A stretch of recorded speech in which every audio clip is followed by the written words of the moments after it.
Assalamualaikum warahmatullahi wabarakatuh. Alhamdulillah rabbil alamin.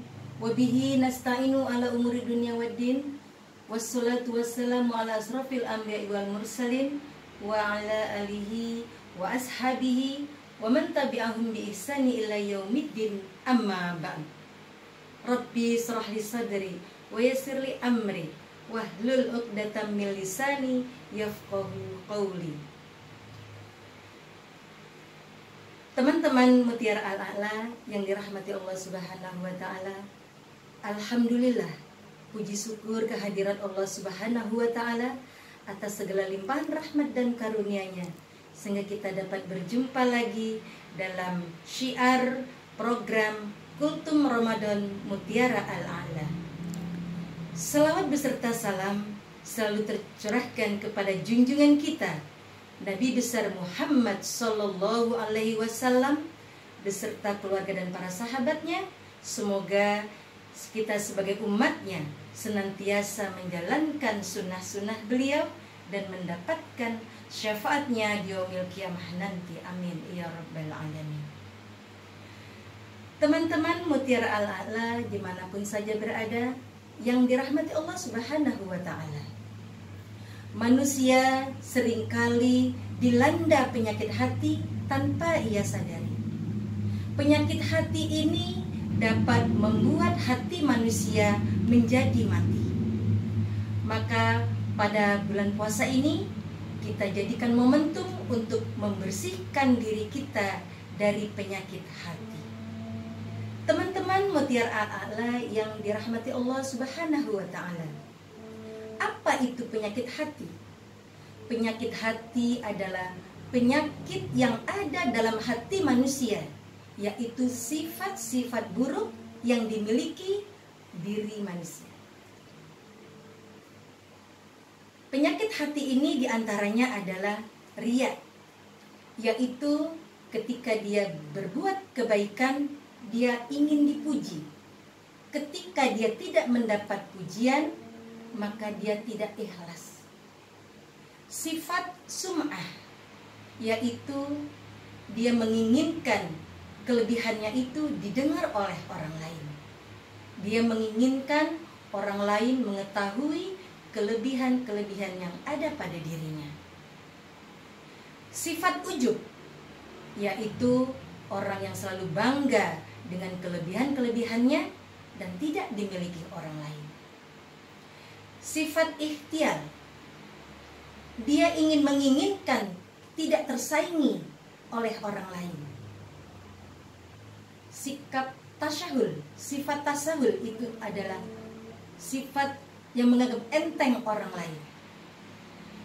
Dan banyak lagi sifat-sifat buruk yang ada dalam hati manusia, seperti iri, dengki, sombong, gibah, dan fitnah.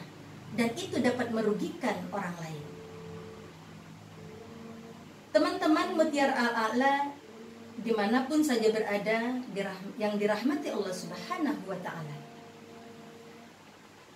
bagaimana caranya agar terhindar dari penyakit hati ini? Karena penyakit hati ini dapat merusak amal-amalan perbuatan kita dan juga dapat merusak kesehatan diri kita.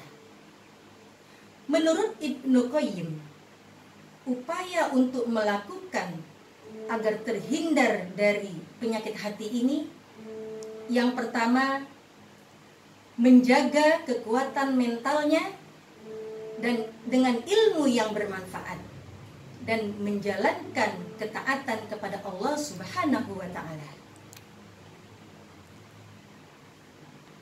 Hatinya dipaksa untuk mendengarkan nasihat dan ilmu yang bersumber dari Al-Quran dan Sunnah. Dan fisiknya dipaksakan untuk melakukan amalan ibadah dan ketaatan kepada Allah Subhanahu wa ta'ala dengan menjalankan segala perintahnya dan menjauhi segala larangannya. Ilmu sangat bermanfaat bagi manusia. Rasulullah SAW menggambarkan dalam hadisnya yang diriwayatkan oleh Bukhari, bahwa memisalkan ilmu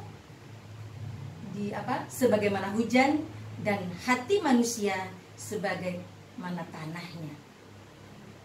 Di mana hujan menyirami alam dunia ini, dapat menyuburkan tanah yang gersang dan juga berguna bagi kelangsungan makhluk hidup di dunia ini.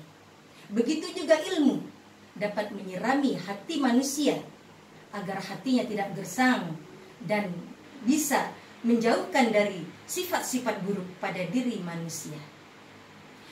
Yang kedua, upaya untuk terhindar dari penyakit hati ini adalah menjauhkan diri dari perbuatan dosa dan maksiat. Rasulullah SAW menggambarkan bahayanya dosa hati manusia.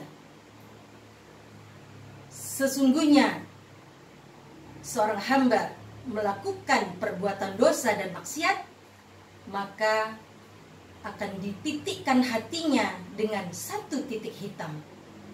Ketika dia meninggalkan maksiat itu, bertobat dan memohon ampunan kepada Allah Subhanahu wa Ta'ala, maka dibersihkanlah hatinya.